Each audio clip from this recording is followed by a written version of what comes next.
All right. Good night. Good night. Good night. Welcome to the Fatherhood Think Tank. 60 to 90 minutes of intellectual conversation for fathers, by fathers, about fathers. Uh, we are here tonight. I know that we're running a little late, but sometimes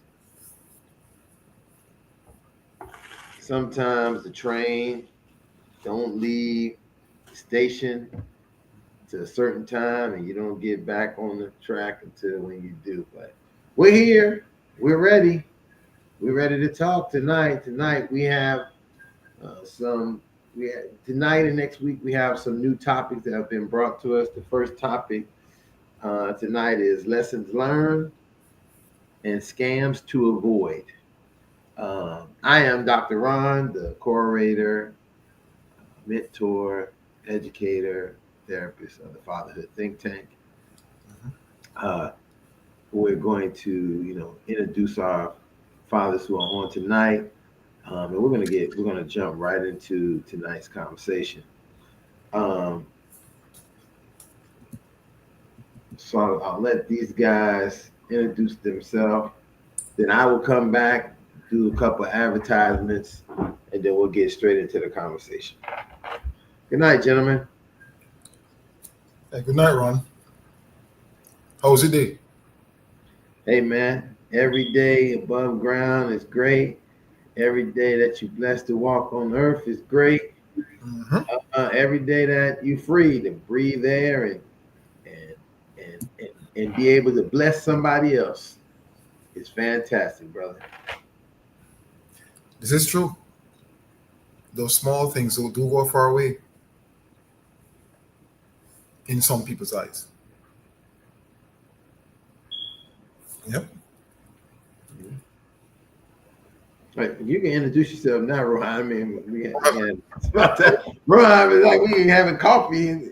I'm still sleeping. And listen, and to be all honest, that's how me and Rohan get together. We get together and just start rapping about life. So that's not shocking. Right. Sometimes you have to stay focused, as they say. All right. So now, my name is Rohan Rollock. I'm a father of two young adults. The years have changed, right? It was children, teens, now it's adults. Again, we're here sharing knowledge and educating the public and just here to learn and to share. Rohan, as you say that, it's fantastic to be able to say that, the idea that, hey, when I met you, you had two young children, two young girls, and now they're young adults. Changes, yeah. That is always, to me, that's a blessing, and is also to remind us how long we are staying in the world, and that you can actually say, oh, I remember when I almost held these kids in my hand. To now, they taking me somewhere in the car, so it's definitely one of those things. Cool. Well said. Hey, good evening, gentlemen. My name is Lionel Lightborn. I'm a father to a tribe of 7 young adults, 3 young women, 4 young men, 1 granddaughter, 1 grandson. Looking forward to connecting with them during the holidays and just counting down to the moments. So that's pretty much it. And it's always a pleasure to be at the Fatherhood Think Tank. It's become like a sort of a religion to me. So I'm just always willing to give to it what it gives to me, and I think the reciprocation is just unimaginable. I can't tell you how much I receive from this platform that inspires me to give to it. So it's always a pleasure to be here. Same here. I can't go without just acknowledging as Lightborn said, I think that it's so important to realize that we're having this platform and maintaining it when looking at sponsors, who sponsors us, how we even got started, where we got started. I throw up here Zeta Chi fraternity chapter for a lot of them. They definitely have been a sponsor from the time I got involved when we was in Carter Park. I brought them along with me, and we continued, because what I found is, I think, and I have to honestly agree exactly with Lightborn, this is almost like ritualistic that I must and I will be doing the Fatherhood Think Tank, um, are some facet of it for probably the rest of my life, because of how fulfilling it is to have a place.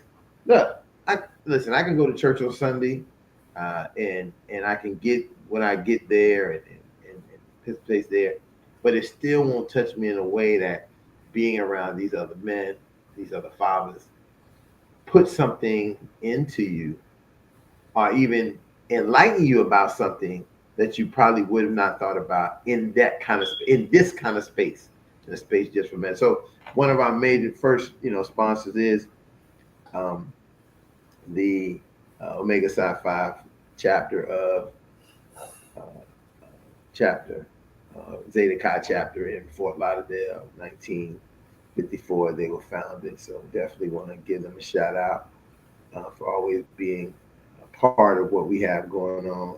And then we'll go to more of our like corporate kind of sponsor people who sponsor the show, and this thing. And if he's out there watching, he might just be watching. We miss you, Jag, attorney at law, Miami-Dade, Broward County, West Palm Beach.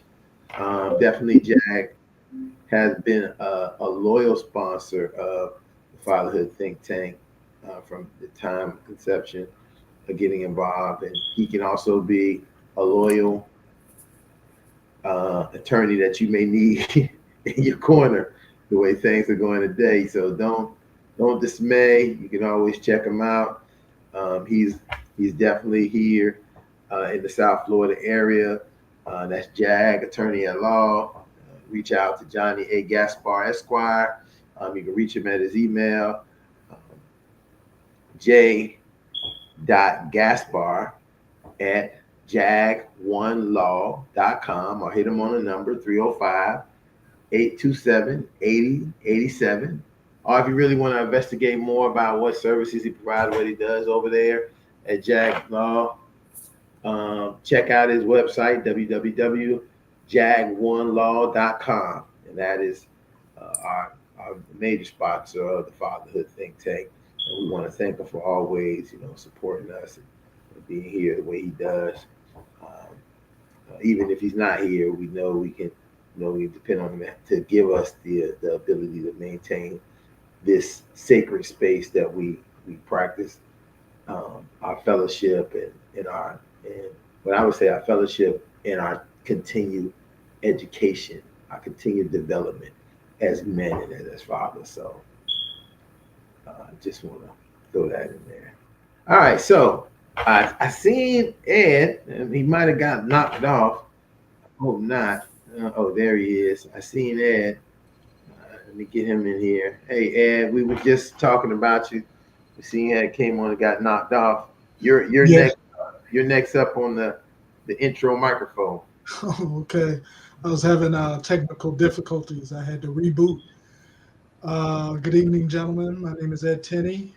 I am a transitioning single dad, father of 3 grown adults, ages 30 to 37, 1 grandbaby and 1 grandbaby on the way. Pleasure to be here. So tonight, I just, I was, giving his blessings, and me and Lightborn had some conversation about some show topics, some ideas, and I know a couple weeks ago he dropped me this text message about the culture of scamming, right? And I said, oh, you know, it's an interesting topic. But I also thought about how important scamming can be, or the idea of what comes around scamming to us in getting in relationships, becoming fathers. How sometimes we maybe even, you know, some people may feel they were scammed to become a father, right? They've been scammed. Or is the scam that child supported, or how this all that works? And that's why the topic is more of life lessons and scams to avoid, because I think tonight we can share some light on a lot of times people thinking things happen to them, how they happen, but what kind of lesson may it be, or how we operate that. And we know that when we have a topic, the topic can go from uh, idealistic to specific to abstract, and turn all the way back around and hit us right back in the face with simple, keeping it simple and plain, you know. So I want to throw it out there to the guys tonight, you fathers out there. Is there an idea of you thinking a scam that you avoided, and or even a life lesson that may have seemed scammy, that you was able to you know, move through, be able to negotiate, maneuver, or just was able to avoid overall, or in the hard part got set down into, and then had to find a way to get out. So I throw that out to the fathers tonight for us to, you know, begin to bite onto that and see what we can share with the people out there in the audience. Again, if you're listening, like, share, subscribe, so you can get this content and maybe find and help you in your mission, or your travels, or your journey as a father, or even understanding a father.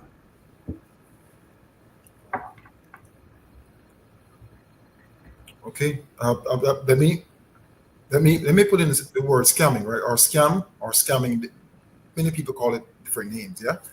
But most times, scamming is the intent is to get money.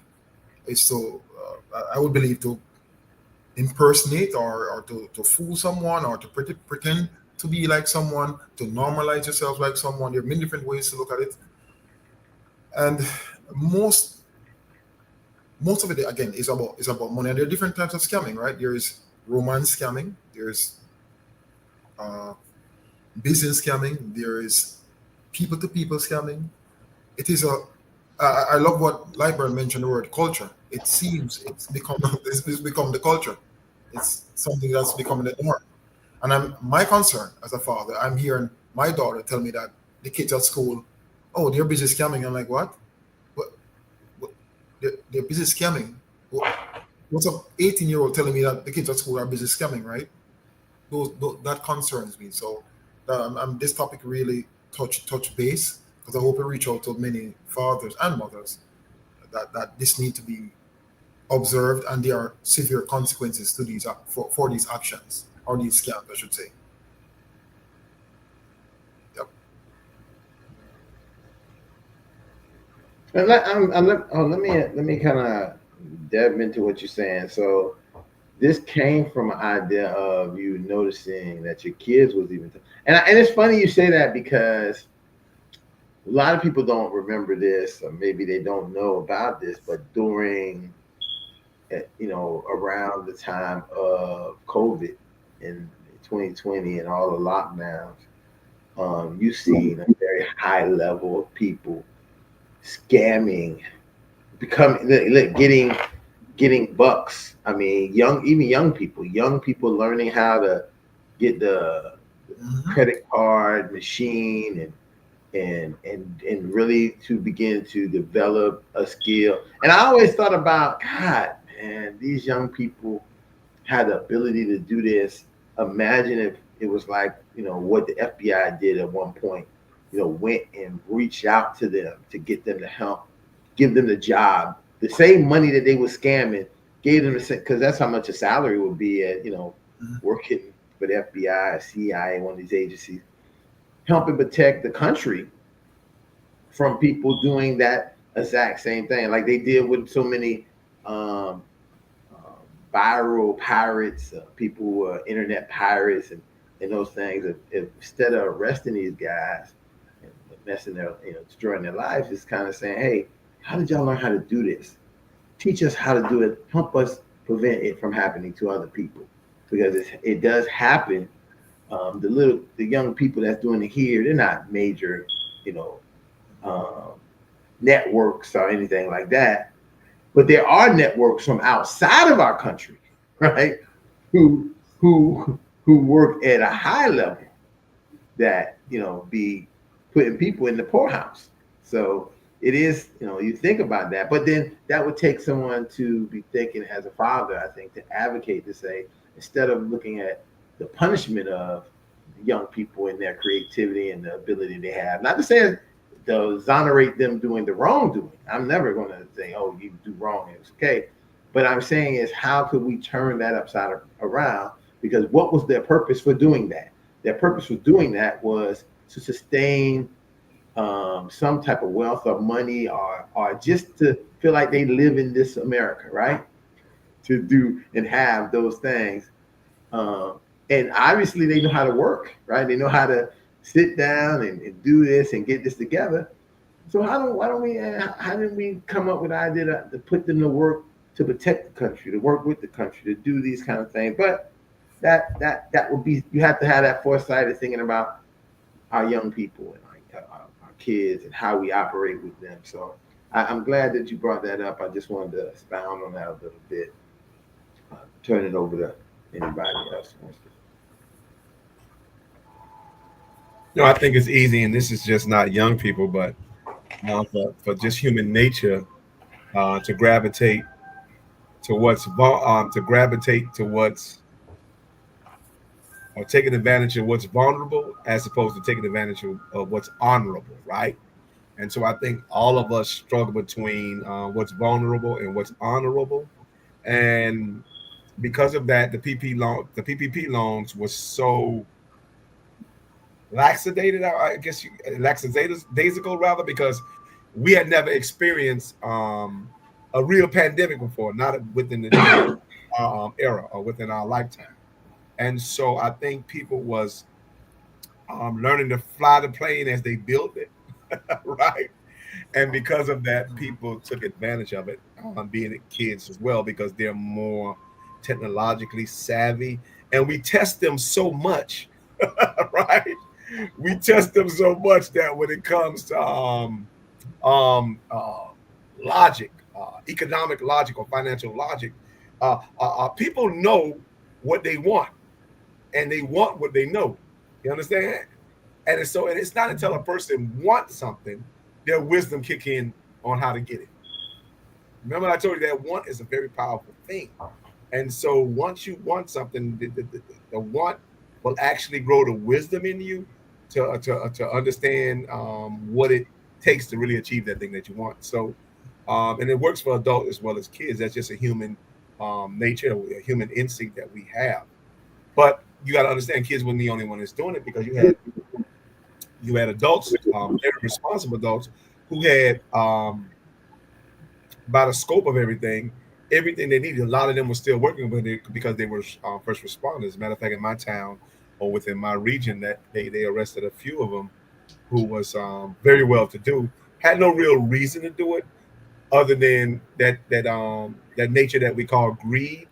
And it's that greed that made them trade what could have been $25,000 to $50,000 for anywhere for $50,000 to $100,000 they may have made in their salary, given overtime during the pandemic. And so it makes you illogical. Greed will make you very illogical. A lot of the things that we're talking about, that is instinct. And when we talk about instinct versus intelligent, that's where the scam happens. You understand? Your instinct can scam your intelligence. And guess what? Sometimes your intelligence can scam your instincts, because you may have an instinct to do right, but your intelligence may tell you, you know what, everybody else doing it, we can get this easy money. And so your intelligence can scam your instinct. And so see how the scam can work actually both ways on you. I'm not even talking about nobody else, because I'm talking about the scam naturally starts within us, right?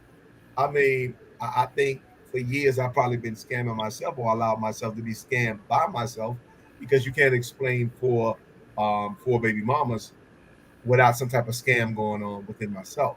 And so I don't have to really investigate the scam within me and change the scam within me before I can change the scam or begin to change the scams around me. And so I think that's a good place to start.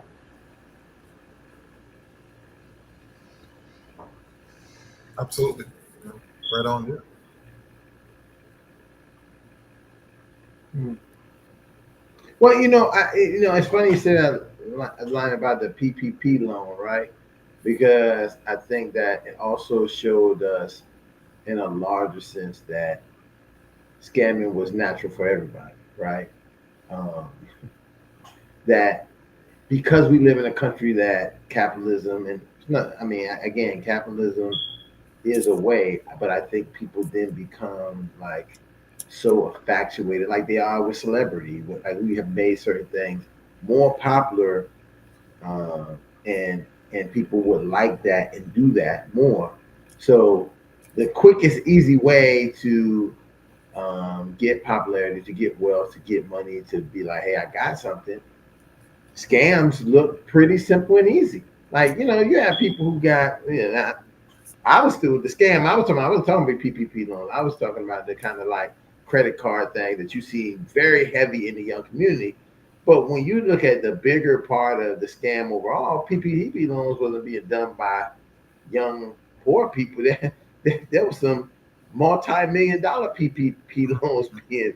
Uh, I don't even know. Yeah, I know of people who was literally saying, "Hey, they had employees that they didn't have. They had this that they didn't, just to say, hey, the money was free money, and they was doing But I go back to this: scamming can be a way, but if you ain't scamming with a purpose, it's just like really being a criminal, right? So you're scamming to get more money to do what? Not to I mean, if you take on the Robin Hood mentality, I say, you scam to get the money to build a community center in your community, right? So yeah, initially you scammed all that money, but now you got a community center that serves the elderly, serve the young people, serve food, serve all of it. But again, that would mean that you're thinking about what's the bad outweighing the good of it. Not just I'm just gonna take this, get this money, go get me a Lamborghini, go get me some jewels, you know, go buy all of these things. That's really for me and about me. I think that we can know something very clear that, and I'm not professing to be this um, theologian, but I am a historian. I do understand history, and if history serves us right, the people that walked with the one had all those kind of skills. And I think of having those skills, they also taught us that they were able to take those skills and use those skills for the good that the man they follow. And I think Ron, we can't confuse. And because I was listening to what you're saying, I'm like, listen, I think I heard a guy on the show I used to be on a lot. He said his grandmother once told him that there's no right way to do a wrong thing. And so I don't want people to ever think that there's always a right time to scam because scamming is wrong, oh period. yeah. And so Mhm.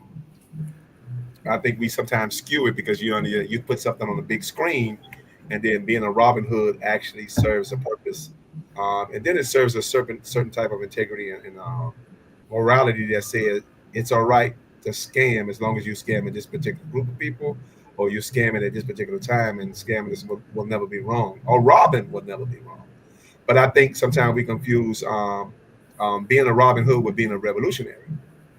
And so we can't because the majority of our heroes throughout history, they were not Robin Hoods, they were revolutionaries, and which is where real change come from. So I would never encourage anybody to be a Robin Hood, but I will encourage you to be a revolutionary because being a revolutionary is where real change pods, which means they will follow the rules, but they will break the rules. You understand? To recreate the rules to make sure it fits everybody.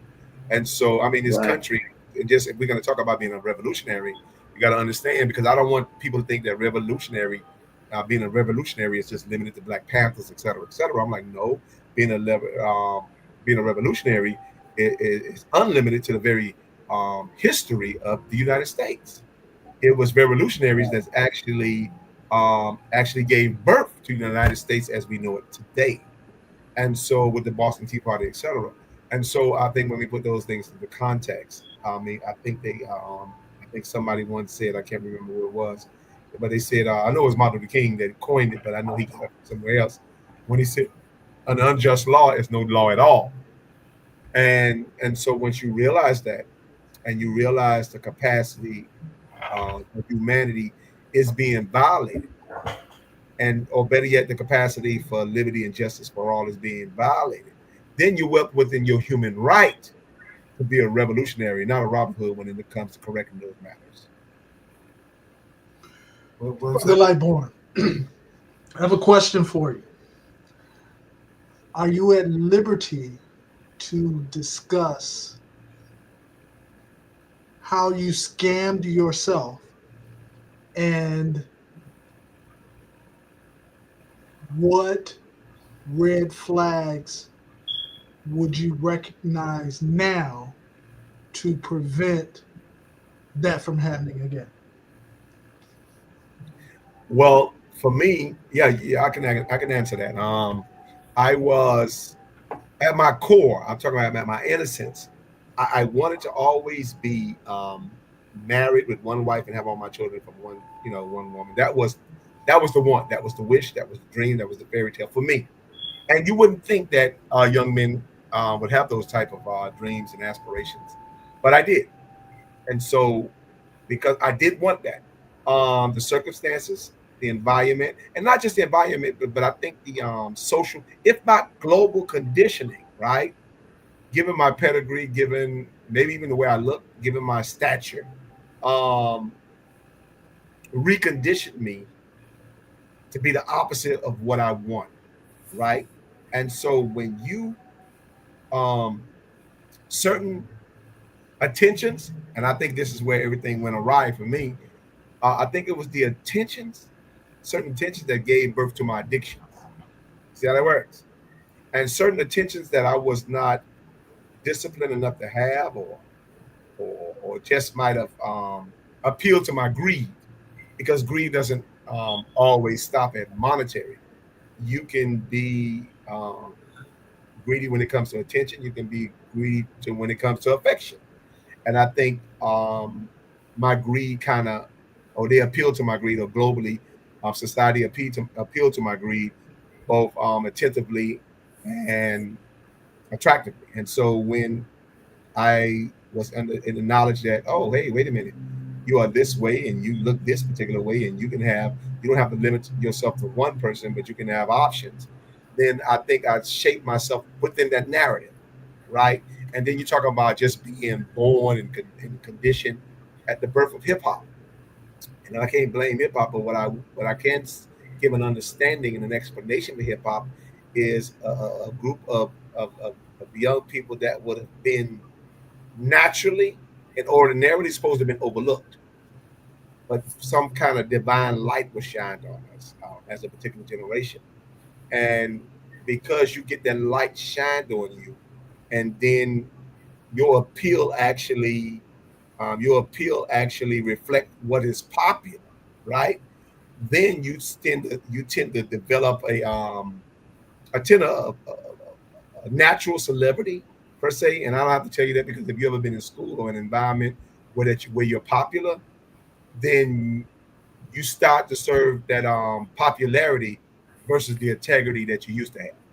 And so the popularity types tends to outshine and outgrow the integrity that you used to have, and you turn your back on the integrity and start to serve the popularity. And so that's what happened for me. And so I think I'll probably spend the rest of my life.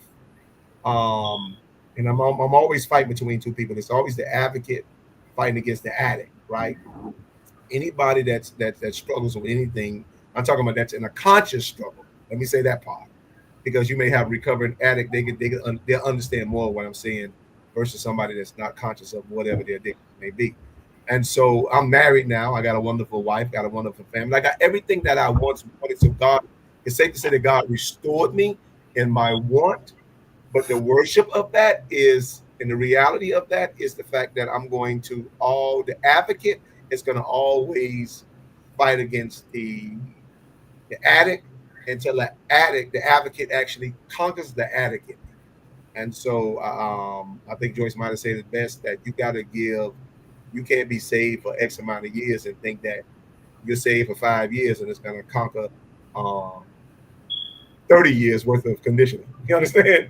You got to give the trouble the amount of time you're going to give. You got to give the triumph the same amount of time you gave the trouble that you had. So I pretty much understand that aspect. Interesting. To add, we use the term pleasure, pain pursue pleasure, or pleasure pursue pain. And from my research, when I was very taken aback when I found that most scams were against men.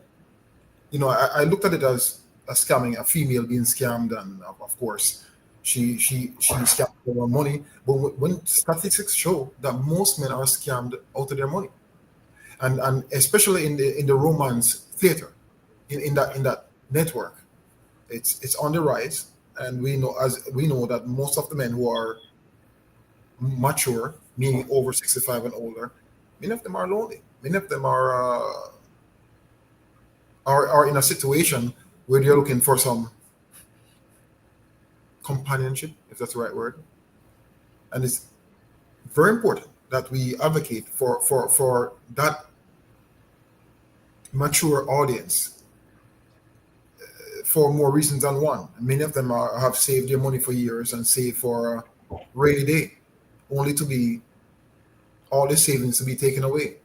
Many of them have what we call moderate dementia, which where certain brain functions are not working correctly.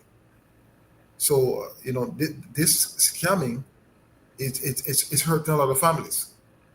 Mind you, mind you,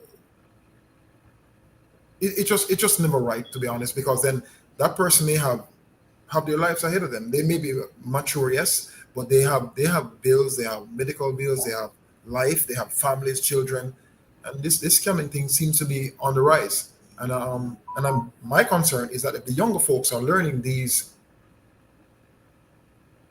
learned behaviors, what are they going to be in the next couple of years?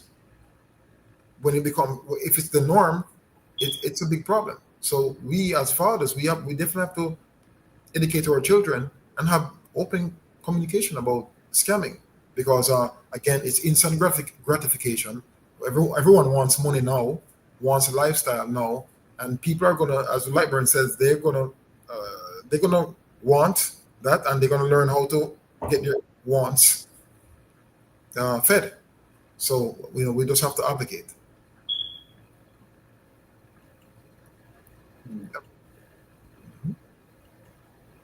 I'm curious that Ed, did Lightborn kind of answer your question?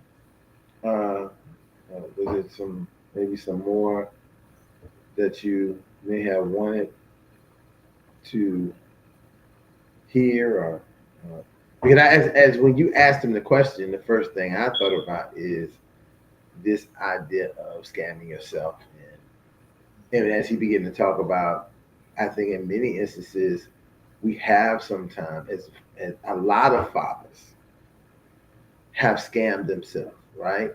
And don't even recognize or acknowledge that they have until they are in the time of the later stages of human development, integrity versus despair, right? And then they realize, oh my God, this is what I've done. This is what I've done. This is how I lived my life, and that's what I really wanted. I can agree 100% with Lightborn. As a matter of fact, I was on the course. I had serve the course to have what I considered or wanted to be ideal situation that I had even spent time, presenting to people, talking about, teaching, professing that this is the way that we can solve our communities, we can solve our families. As a man, you find a woman who you want to be a wife with. You marry her, you spend time really getting to know her, and then eventually developing the opportunity to say, are we ready? Do we have the ability to start having children, to provide them the best sacrifices that we can give as parents, that they could be well adjusted, but also still have the old fashioned whippersnapper, I like to say, that we had from generations before, that we've seen our grandmothers and our grandfathers and mothers have, right? But that, I think I scammed myself right out of it. I mean, I scammed myself right out of it, being full of myself, right? Feeling like I was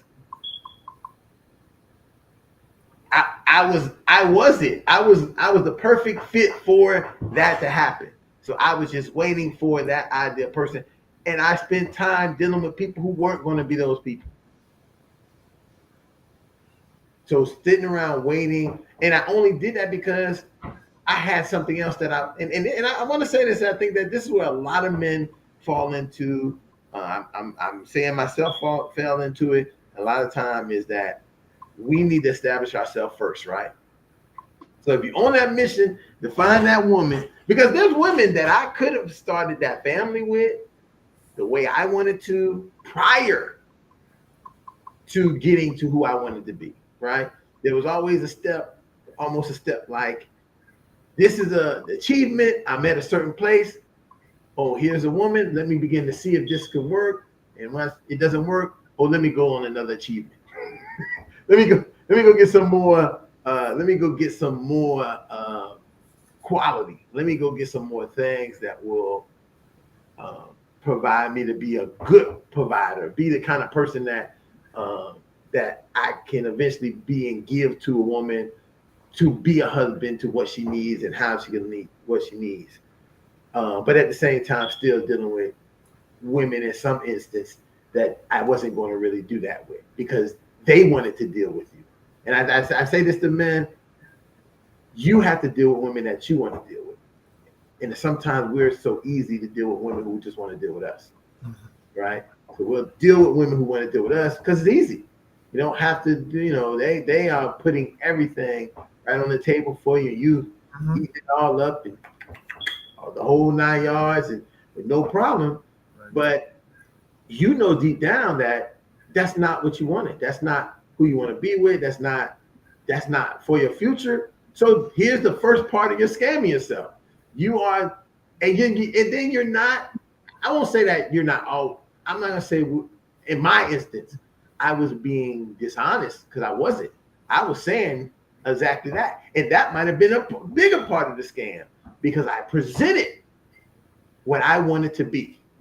They seen it and they said, well, it will be good for me to connect with him in this, and I need to make him, because he wants to be that. Like, imagine you tell somebody I want to be a millionaire, right? I want to be in the NFL and do just some big achievement, and you're talking to them about it, and they see the potential that you can do it.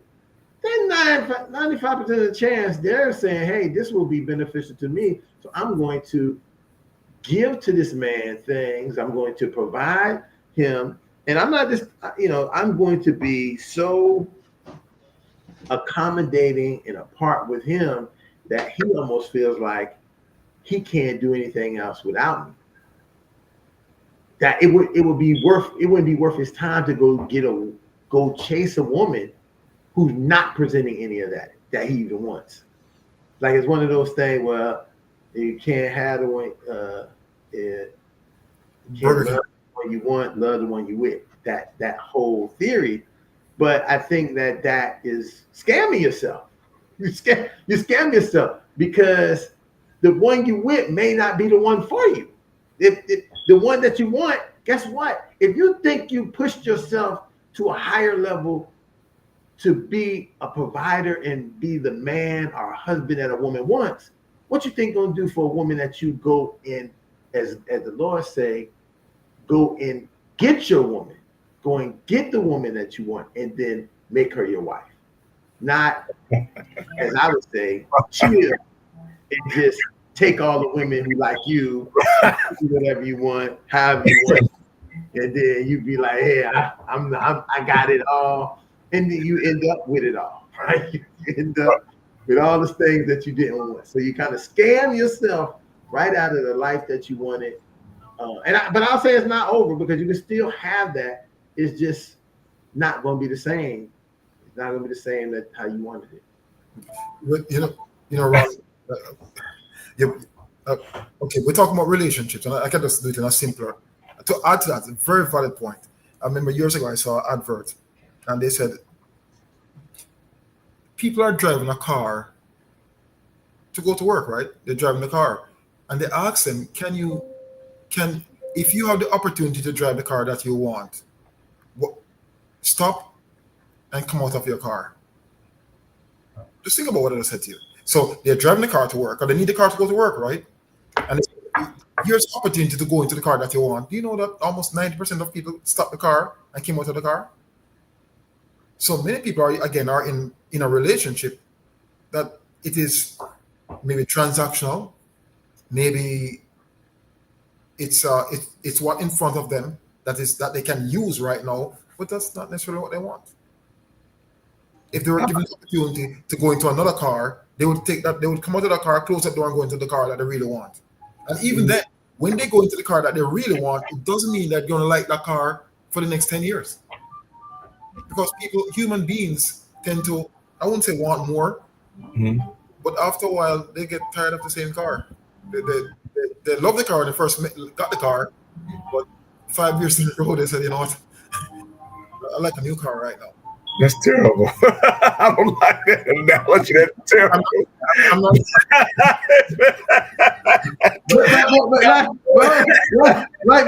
Like boy. I think that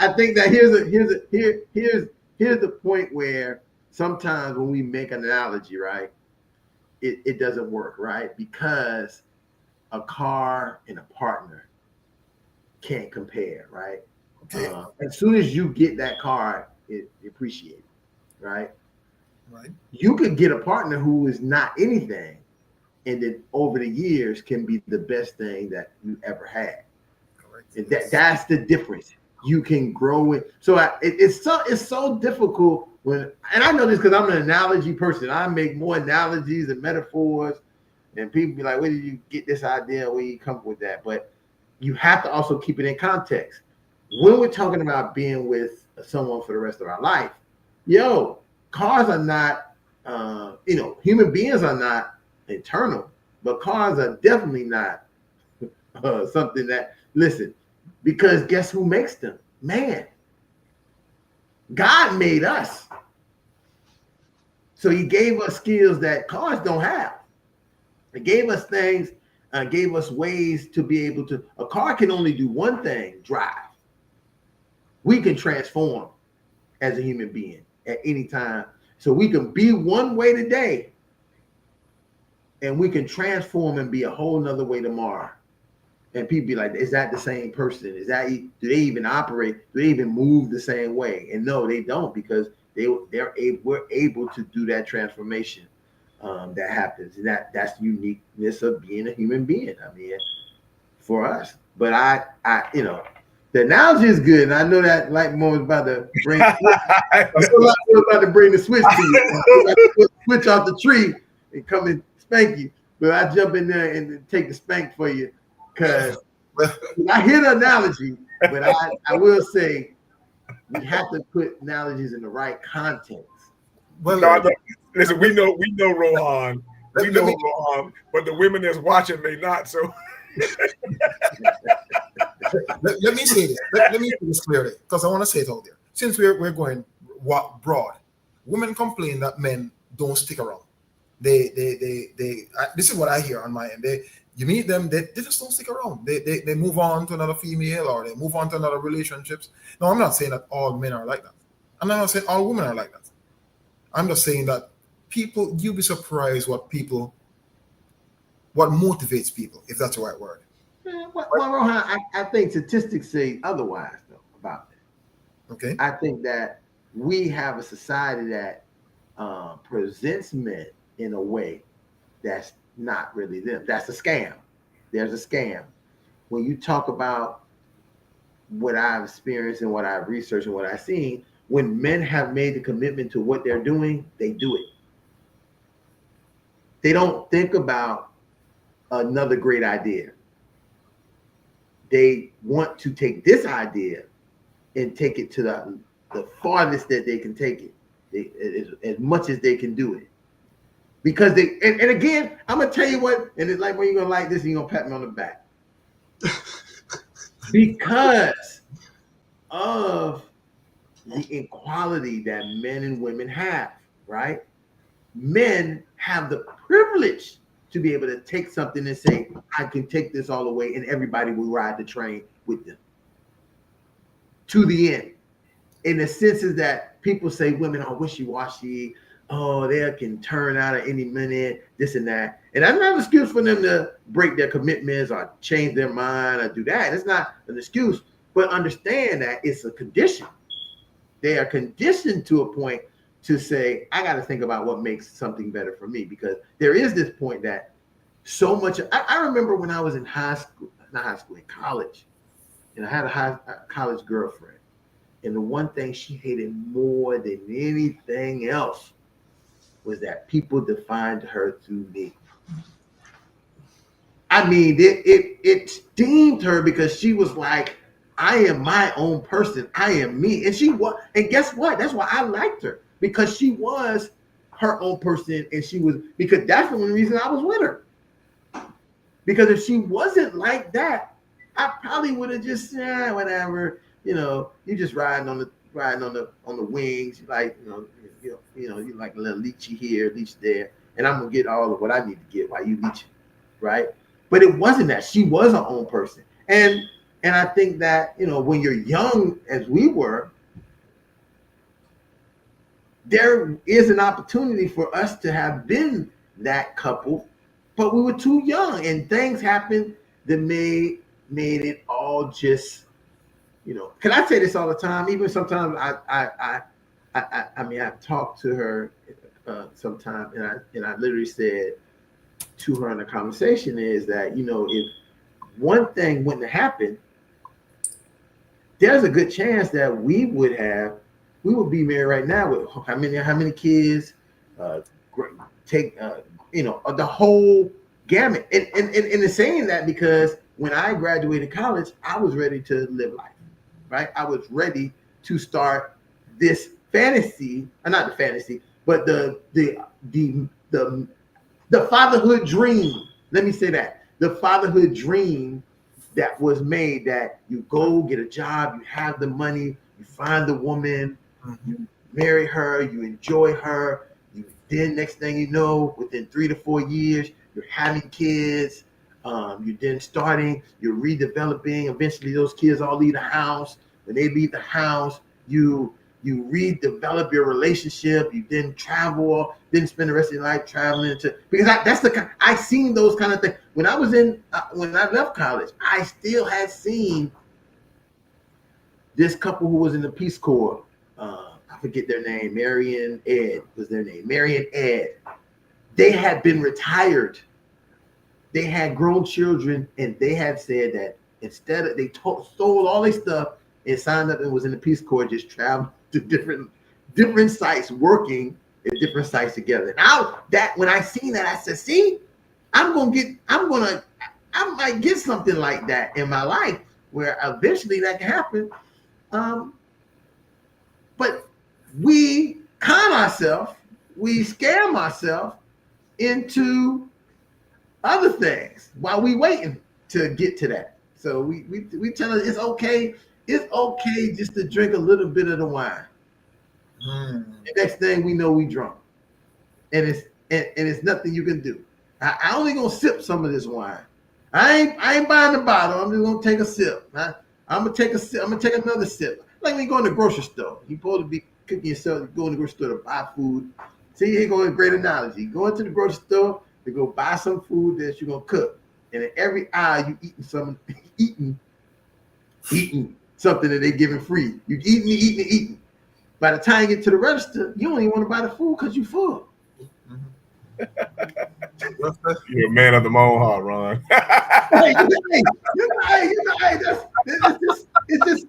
These are the that make it simple. It's not just the grocery store. You're talking about the mall with the samples. Right. I'm talking everything. You plan to go do one thing, and there's so many things to distract you, to make you feel pleasureful, whatever, that you do it. And by the end of the time you get there, what you plan to do, you don't even want to do because you already intake in so much else.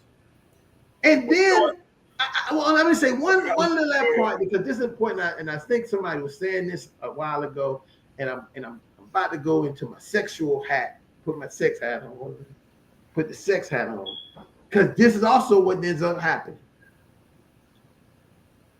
You begin to get everything that you want the way you want it in those type of relationships.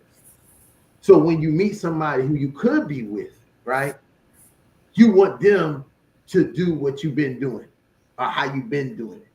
And they may not be able to do that because it doesn't fit for them. And you then tell yourself, this woman not a good fit for me because she don't do this or do that. Because I've been doing this, that with Sue, Mary, Carrie, KK, Wana. You know, I got all I need, and this woman ain't ready to fulfill none of that the way I think she should. And now you lost this woman because you came in there with all of it. You already got too much. Sometimes you got to release some of it and say, I'm gonna start over new. I'm gonna come to her, and she can be all brand new. She can be different than she don't have to be anything. She can be a clean, and I'm gonna look at it, and I'm going.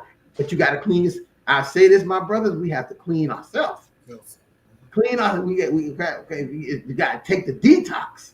We got to do some kind of thing. That's starting to sound like preacher. I don't want to sound like preacher, but I'm just thinking, and I'm saying this all not only to people, but I said it because this is also what I experienced, and I realized. I even realize it sometimes in my present relationship of what my expectation is, or what I think should happen, and this and that, and I have to check myself and say, listen, but that's not what you're doing here. You're doing something different. You can't just say this not what I'm a spoiled brat. I want this. I don't get this. I'm gonna go get what I want. No, then you're not committed to working and developing. You just want what you want when you want it, and you're never gonna really be successful, because if you want what you want when you want it, you never get enough. Well, I want to say this, and Teeny, because I'm gonna give you the floor. My wife is always really, and this is I'm talking about my wife now, Teeny, right? She's always talking about how much she admires you, or whatever the case may be, your disposition, your history, and the story you shared about being, I guess if I want to say philosophically, or even technically, or just literally a hopeless romantic. You understand? It's very rare that you can see a man that really believes in love, and you do. And so she admired that, and I told her, I said, you know what? I could be jealous of it, but I said, you know what? The truth of the matter is I'm not threatened by it, so I admire it as well, right? And so because it gives me something to aspire for, right? So it inspires me to aspire, right? The fact that, wow, it's still men out there to remind me of what I used to want. Doesn't make any sense. Like, appeal to my innocence. Because I don't want any man out there to think that his innocence is dead. Your innocence is still alive. And the reason it's still alive, and it's probably more energetic than anybody else, is because you never fed it. But if you feed it, no telling. I think your innocence is where your integrity actually lives. And so I've seen some men who would have probably been by the scope of things and terrible, right? That really transform or evolve to be something um, triumphant when it comes to this world. I remember I was a very popular pastor. I don't know who that pastor is. I'm pretty sure he's a white evangelical, and he went on to become this very great um, evangelist. But and he always tell his wife because he inflicted the trauma on her, and so I think he owed it to her, and he always uses it as a testimony that he said that his wife was saved first.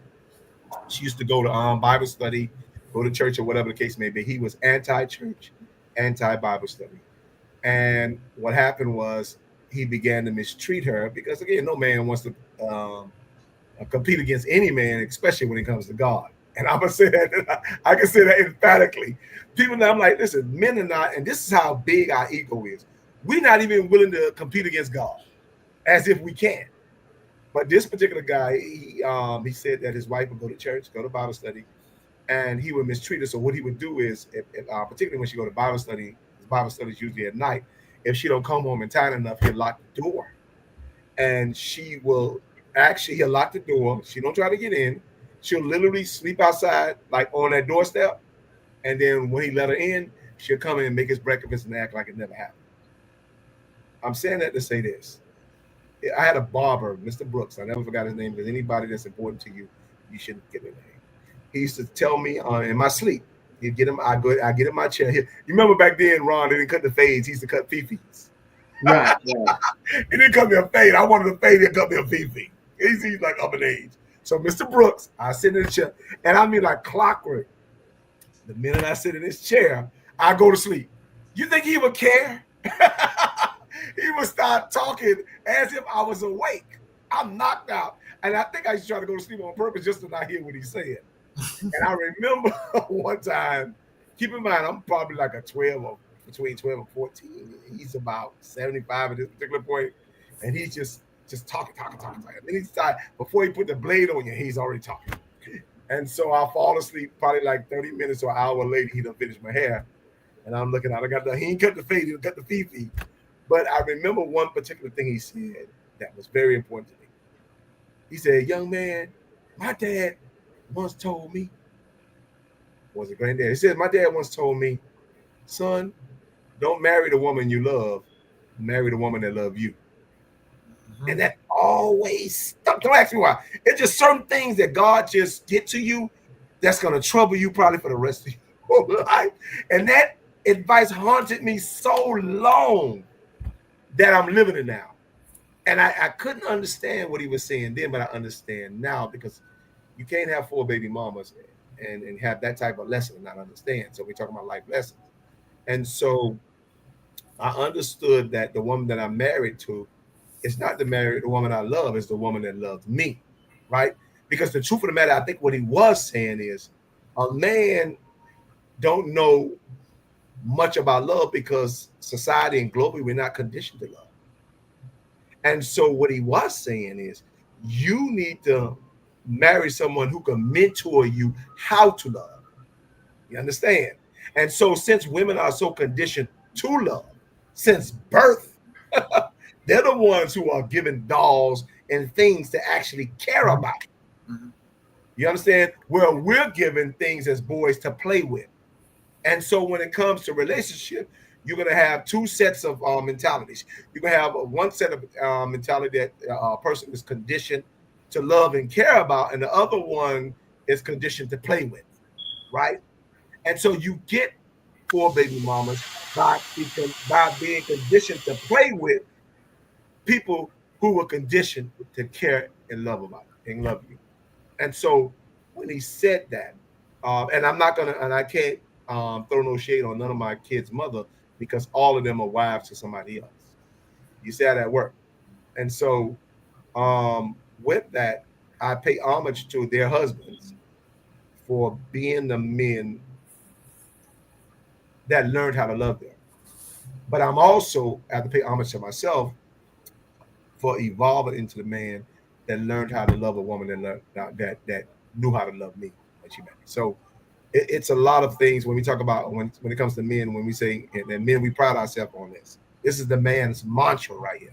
Our word is our bond, right? And so when you say your word is your bond, what that looks like philosophically and scientifically is the fact that if your word is your bond, then you're more objective driven, right, than option driven. The problem with that is when the option, back to your point, Ron, when the options kick in, the objectives disappoint. So when we start to focus more on the options, we turned our back on the objectives, and we never knew what it was. So we became the options and not the objective. And so when a man gets more options than objective, then he's going to compromise in his integrity. As a man, you should always know what it is, what your objective is. Like company, any Fortune 500 company tell you their company is driven by the objective. Well, the same thing drives men. And if you're more taken away or you're more distracted by your objective, I mean, you by your options than you is by your objective, or you value your options over your objectives, then that's the type of man you're going to wind up being. If that makes any sense. It does, especially when you brought in the advice from your barber, because that is a truth that I believe is not necessarily, what is it, advertised, publicized, um, marketed. That's a truth that's just not marketed to males in our approach to pursuing relationships, because we're often the pursuers, and once the prey, if you will, has relented from our pursuit, then we feel a sense of accomplishment, and then we follow through, and that person you may have pursued may not know how to love you, and I just take that as wise words. And when you mentioned earlier about scamming yourself, I can then see in my mind's eye how I probably fell victim to to my own pursuits, if you will. So I appreciate those words of wisdom. Thank you. You said. I'm just going to say this. I think that it is so important that this conversation we're having, right, is for the 5 people that's watching, whoever they is, they are getting some insightful things for them to go and talk about and think about for themselves, especially for young men who might be trying to figure out what they're doing, how they're doing, what they're going to do relationship wise, or how to even approach this idea of getting to relationship to be fatherhood, right? That's a big thing that we know, because here you have 2 men who openly said that they had the idea of fatherhood that came immediately through marriage, and we didn't get. That's not what we ended up. That's not where that's not the path we ended up getting. And look, you talking one started early enough that, and then one that definitely was had all of everything that you could put, all the boundaries, focus, battling the swords, and all this, and still did not end in the same in what you saved yourself to do. Putting yourself, putting yourself in that position, because what happens is, and I say this to Lightborn, it means that you have to really be strong, right? Because you know of all that you already have, right? And then you're going to bring that to another place. The other person has to accept all of that, right? And you got to also not hold it against yourself, because in your mind, right, you knew what you wanted, and here you're about to get part of what you want, right? Maybe not the way you wanted to get it, but you're getting what you want. And it really, when you really notice, you see it becomes dynamic. It's like, this is what I wanted. Only thing is, and I would say that sometimes we find ourselves maybe even looking at the regret of not being the way we wanted. And I think that you got to let that go. I think that I say to people out there, you let that go, because you can't cry over spilled milk, because you got a giant cow right there in front of you. That spilled milk it's done. But you got a cow in front of you where you can make more milk, you can make some cheese, you can you can make all kinds of dairy with that cow that you have. Quit worrying about the milk that you spilled in the past. That was processed anyway. You got something that you can develop, put together. So, these kind of things, as we have these conversations and we talk week to week, this is the reason why I think that we say that it's almost religious for us to be here.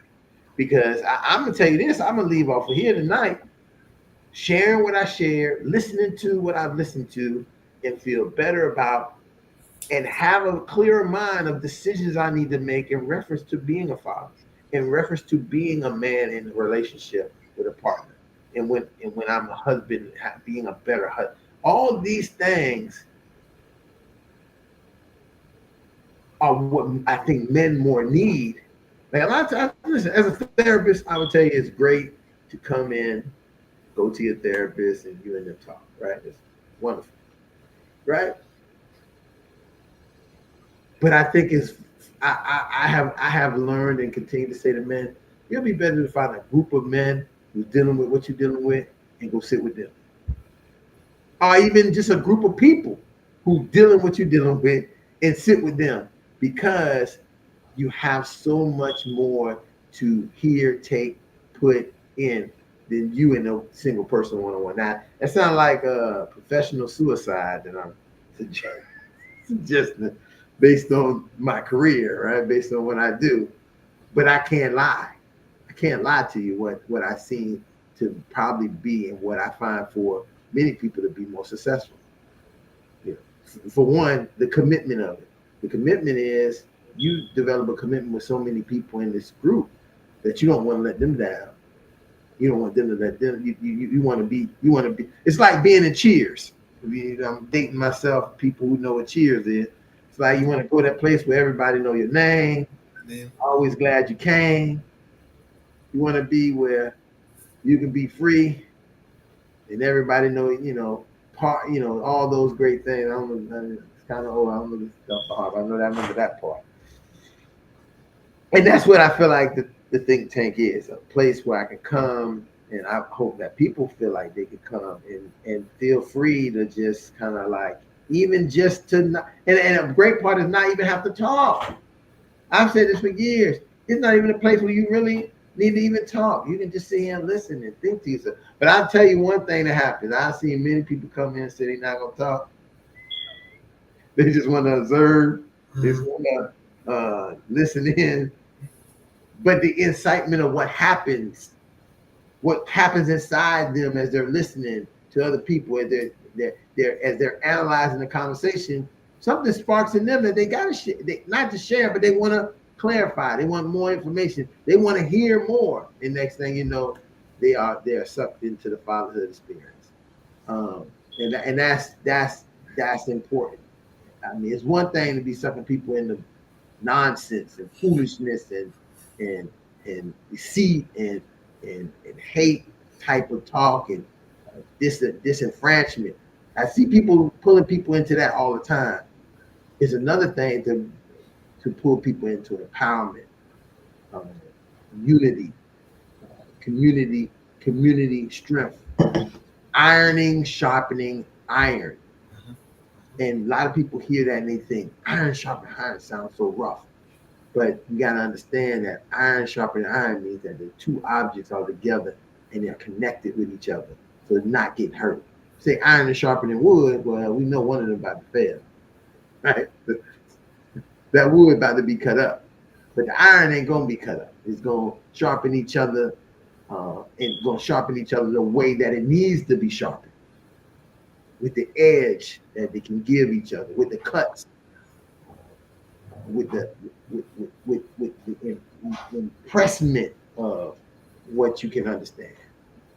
And so I can't ever let a night go by over here and not just thank you guys for being here to present this.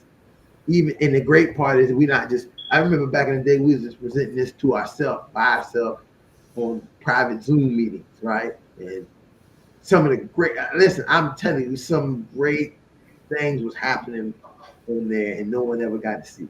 It's like one of them, like the, you know, like the old basketball stories, the old basketball court stories. Be like, oh man, they ran everybody off the court. They man had a triple double in the park. You know, we never seen it. We never got to see it. New technology, they can see these triple doubles that Lightborn throwing up. They can get some of them block shots that Ed is blocking. You know, you can really get to see it, you know, and I think that's a great part. So they can go back and look at it anytime when they get ready, and you know, and look, as I continue to always say, I welcome anybody to, you know, want to come and even, you know, talk to us. I don't think I know this. I don't throw that kind of thing. I'll come and debate. No, it's nothing to debate. We don't have nothing to debate. Debating is for people who got to prove some point to somebody else about something. Fatherhood is fatherhood, and we all have our way to do it. We can look, what we can do is come together and see how it's similar and how we can learn from the similarities in the room and go out and do something different. And I'm not saying, well, Dad, do this and that, because I think that's the part that is different about our content and how it operates.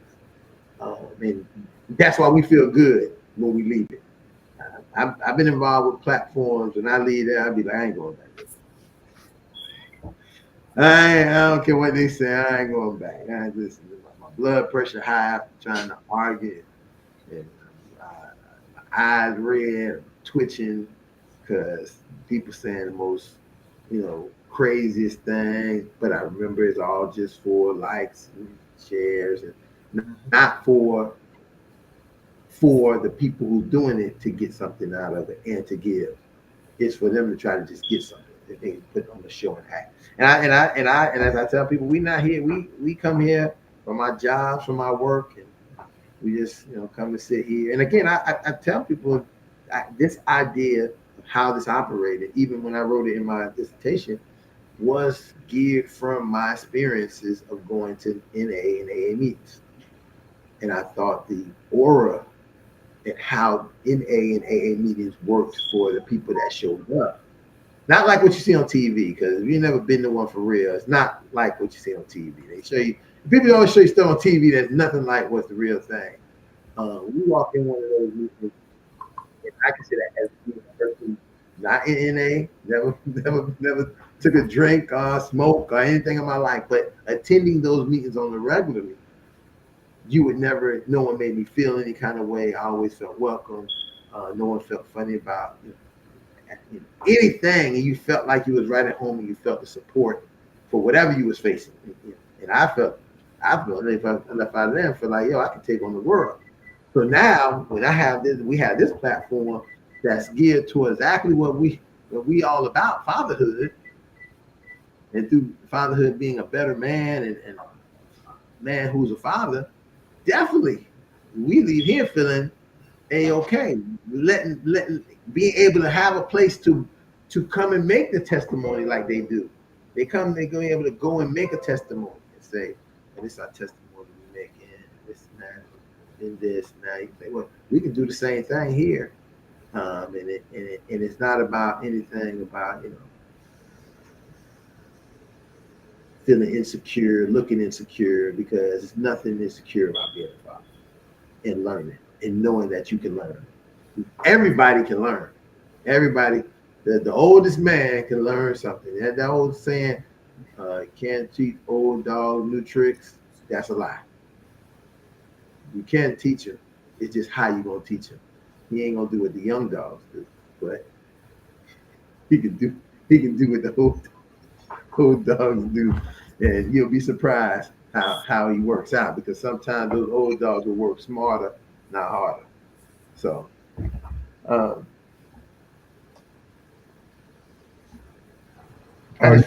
yeah, you at time. Yeah, I know. I'm that time. I'm full of euphoria right now. I feel so like I almost want to say it's amazing as I come back around. We put these topics out here, right?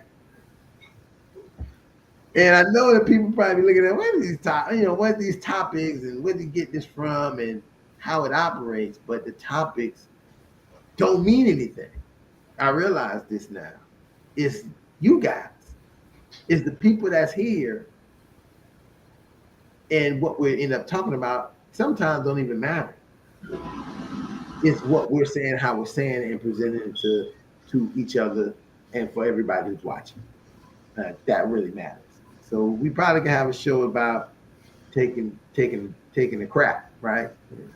Guy taking shit. I hope that don't give us a strike, but guy taking shit. And people leave here saying, "Whoa, that smelled beautiful. I smell so good. I feel so good about that show."